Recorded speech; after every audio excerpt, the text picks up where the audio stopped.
ನಡೆದಂತಹ ಅಧ್ಯಕ್ಷ ಮತ್ತು ಉಪಾಧ್ಯಕ್ಷರ ನಗರಸಭೆ ಚುನಾವಣೆಯಲ್ಲಿ ಜೆಡಿಎಸ್ ಪಕ್ಷದವರು ಮೈತ್ರಿ ಧರ್ಮವನ್ನು ಪಾಲನೆ ಮಾಡಿಲ್ಲ ಎಂದು ಮಾಜಿ ಶಾಸಕ ಪ್ರೀತಂ ಗೌಡರು ಹೇಳಿಕೆ ನೀಡಿದ್ದು, ನಾವುಗಳು ಮೈತ್ರಿ ಧರ್ಮವನ್ನು ಪಾಲನೆ ಮಾಡಲಾಗಿದ್ದು ಬಿಜೆಪಿ ಇವರಿಗೆ ಮೈತ್ರಿ ಧರ್ಮ ಏನೆಂದು ಗೊತ್ತಿಲ್ಲ ಎಂದು ಬಿಜೆಪಿ ಹೇಳಿಕೆಗೆ ಜೆಡಿಎಸ್ ತಾಲೂಕು ಅಧ್ಯಕ್ಷ ಎಸ್ ದಾವೇಗೌಡರು ತಿರುಗೇಟು ನೀಡಿದ್ದಾರೆ.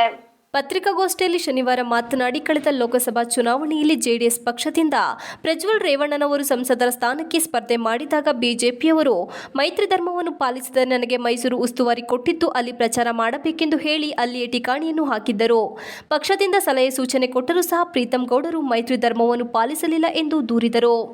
ಇಂಥವರಿಂದ ನಮ್ಮ ಪಕ್ಷ ಹೇಳಿಸಿಕೊಳ್ಳುವುದು ನಮ್ಮ ಪಕ್ಷಕ್ಕೆ ಬಂದಿಲ್ಲ. ಬಿಜೆಪಿಯವರು ಮೈತ್ರಿ ಧರ್ಮ ಪಾಲಿಸದೆ ಪ್ರೀತಂ ಗೌಡರ ಹಿಂಬಾಲಕರು ಕಾಂಗ್ರೆಸ್ ಪಕ್ಷಕ್ಕೆ ಮತ ಹಾಕುವಂತೆ ನೇರವಾಗಿ ಪ್ರಚಾರ ಮಾಡಿದ್ದಾರೆ.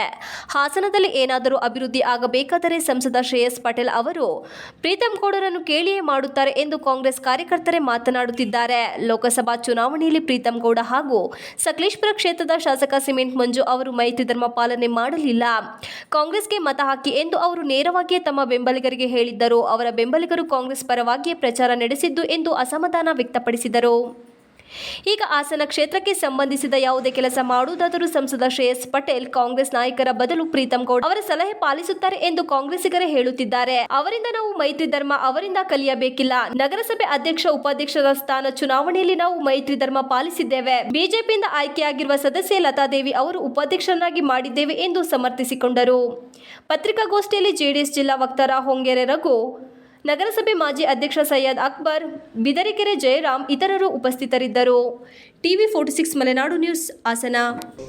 ಇವರು ಹಂಗೆ ಭೂಮಿ ಪೂಜೆ ಮಾಡಿದ್ರೆ, ಹಂಗೆ ಅಭಿವೃದ್ಧಿ ಕೆಲಸವನ್ನು ಮಾಡಿದ್ರೆ, ಅಂತ ಒಂದು ಜನಪರ ಕಾಳಜಿಯನ್ನು ಇಟ್ಕೊಂಡು ಆಗಿದ್ರೆ ಯಾಕೆ ಸೋತ್ರ ಮತ್ತೆ 2 ಅಕ್ಕಿ ದಾಟ ಕೊಡೋಣ ಅಂತ ಹೇಳಿದ್ರೆ, ಹೋದ್ ಸರಿ MLA ಆದರೂ 13 ಸೀಟ್ ಅವ್ರು ಗೆದ್ದಿರೋದು, ನಾವು 17 ಗೆದ್ದಿದ್ವಿ. 17 ಜನ ಏನ್ ತೀರ್ಮಾನ ಕೊಡ್ತಾರೆ ಅದಕ್ಕೆ ನಾವು ಬದ್ಧ. ಆದ್ರೆ ದುರಂಕಾರದ ಮಾತೈತಲ್ಲ, ಅದು ಒಳ್ಳೆದಲ್ಲ.